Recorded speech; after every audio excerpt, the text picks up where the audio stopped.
এরকম করে মারছে, আমি এরকম করে তার মৃত্যু চাই, আমি তার ফাঁসি চাই, আমি উচিত বিচার চাই সরকারের ঘরে, নিচ্ছ বিচার চাই বাবা আপনি করে কাছে। আমি আমার মেয়ে গর্ভসচ্ছবা ছিল, তাহলে তিনটা সন্তানের তিনটা লোক একত্র মারা গেল।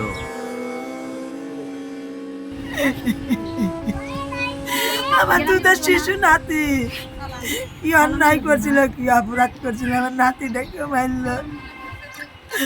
আমি আপনারা যদি নিজ বিচার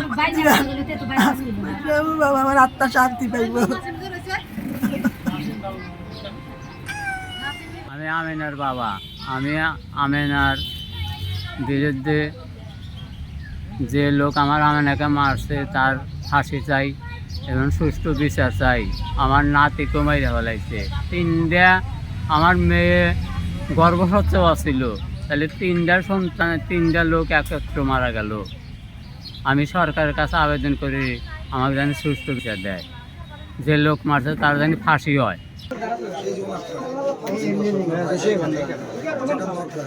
আমি রওনা দিচ্ছি, রাস্তায় গিয়ে আমার বাড়িতে ফোন দিল, কয় যে সালামগো বাড়ি তোমাদের ব্যান্ডা হচ্ছে, তুমি ওই তাড়াতাড়ি যাও। আমি ওইনি মনে করেন ওইতে একদিকে রওনা দিই, আইসা দিয়ে যে সালামকে পাইলাম না, ও বহু সালাম কই সালাম কোপ দিছে, সালাম গেছে নিয়ে গেছে হাসপাতাল বাজার, আমি দৌড়ে গেছি বাজার, আবার বাজারে সালামকে পাইছি।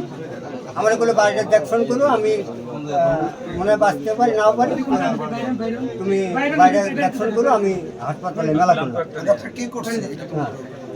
আঘাতটা করছে ইসুবর কি হয়, ইসুবর ছোট ভাই। মৃত ব্যক্তি আমার শালার বউ আর শালার ছেলে। বিচারে যাবে, আমি সবকু বিচার চাই। পিছান একটু পিছান।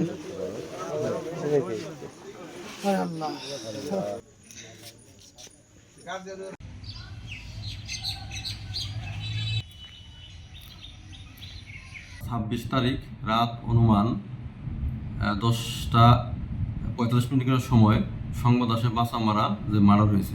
সংবাদ পেয়ে বাসামারা ঘটনাস্থলে যায়, যে দেখি যে ভাই ভাইয়ে এই পারিবারিক কলহের ধরিয়া ছোটো ভাই ইউসুফ, বড় ভাই সালাম এবং তার স্ত্রী আমিনা এবং তার ছেলে আসাদকে আঘাত করে। ঘটনাস্থলে এই সালামের স্ত্রী আমিনা এবং তার ছেলে আসাদ মৃত্যুবরণ করে এবং সালামকে হসপিটালে গুরুতর অসুস্থ অবস্থায় ভর্তি করা হয়। পরবর্তী আমরা দুটি লাশ উদ্ধার করি। আমিন এবং আসাদের লাশ দুটি শ্রুথাল করে প্রয়োজনীয় কাগজপত্র সহ মর্গে প্রেরণ করা হয়েছে। আসামি ইউসুফকে গ্রেপ্তার চেষ্টা করছি, আশা করছি আমরা গ্রেপ্তার করতে পারবো। যেভাবে দিচ্ছে এইভাবে চাই বাবা, আমার 14 মাসের দুধের বাচ্চা, তাই আমার